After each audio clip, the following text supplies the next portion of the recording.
Hey guys, welcome back to my channel. Today we have to talk about Conclave, which is a movie I just watched. It was 2 hours long. It's been out since October 25th, and all I knew going into the theater was what I read online about the brief summary of the movie, and then also the trailer, and I'll probably play a little bit of it for you right now. But the reason I want to talk about this movie and review it is because it revolves around a topic we discuss on this channel, a certain agenda that is being pushed, and I was not expecting that in this kind of movie. Silly me. The Pope is dead. The throne is vacant. It seems the responsibility for the conclave falls upon you. And they must be shielded from all news that may influence their judgment. You understand? We'll never find a candidate who doesn't have any kind of black mark against them.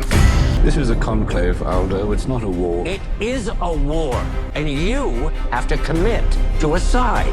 Here, let me read this to you. Cardinal Lawrence is tasked with one of the world's most secretive and ancient events, participating in the selection of a new pope. Surrounded by powerful religious leaders in the halls of the Vatican, he soon uncovers a trail of deep secrets that could shake the very foundation of the Roman Catholic Church. Wow, that sounds very interesting. You have a lot to work with already because it's such a secretive event, truly. And then ask yourself at the end, when I'm done explaining, in case you haven't seen the movie and you're okay with spoilers, by the way, ask yourself if the plot twist was really necessary. But let's start from the very beginning. It's about the election of the new pope. We have all these cardinals. We get to see some of these scandals, the corruption that's going on. And let's talk about visuals first. I feel like the shots were very artsy. The costumes were beautiful. Something I didn't like though is the pacing. I felt like it was very slow and that they kept trying to wake the audience up with this dramatic music.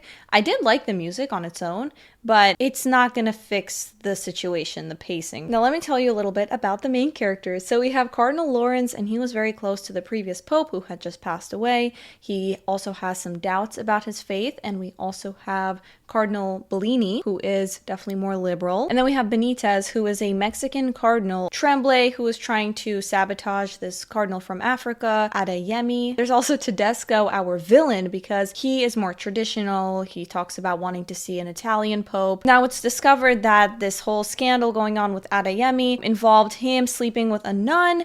And I thought this was a bit weird when Lawrence confronted him. He was saying, oh wow, she was 19 at the time and you were 30.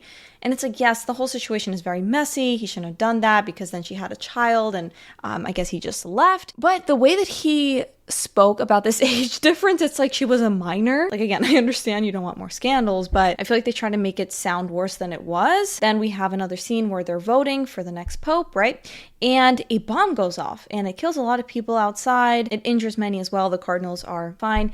And then they all gather in a separate room. Cue Tedesco, who jumps in to deliver a speech about Islamic terror throughout Europe, right? And how we have to handle the situation. And he makes a lot of great points, but that's evil. So then cue Benitez, our supposed hero, who has a counter speech.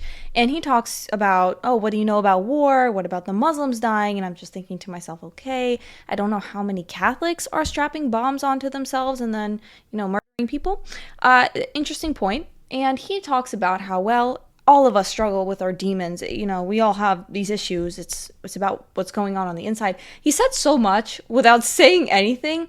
But of course, all of the other cardinals, they eat that up. Beautiful. Oh, so great. Instead of addressing the actual issue, we will deliver this vague speech and, about the power of love and friendship and great.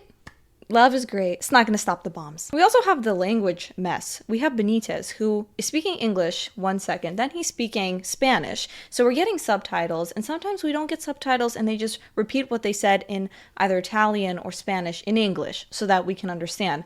Wow, okay, that was messy. Now here's the moment we've all been waiting for. The election happens and we all agree Benitez is the chosen one. He will be the next pope. Then we discover there's a secret about Benitez.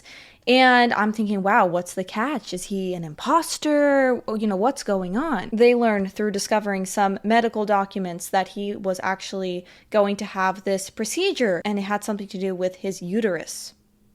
So Benitez is intersex, it seems like. Yes, we could have had the black pope. That didn't work out. So we could have had the Mexican pope, but that wasn't enough. They had to make him intersex.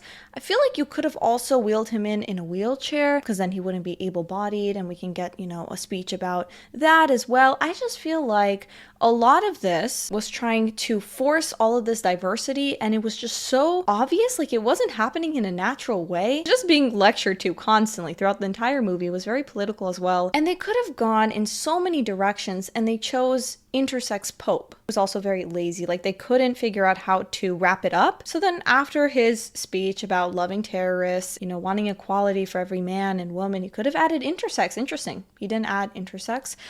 And then he could be like, oh, my period, just to make it even more progressive. That would have been interesting. The main issue I have with this is that it's such a small percentage of individuals who are intersex, but because the whole thing is about modernizing the church, we need to have an intersex pope. And if we don't, everything's very outdated. So anyways, Lawrence learns this information, he speaks with him, and he decides to proceed, right? And I guess hide that information from everyone else, so he's going to be the next pope. And I'm just waiting, okay, let's do Islam next.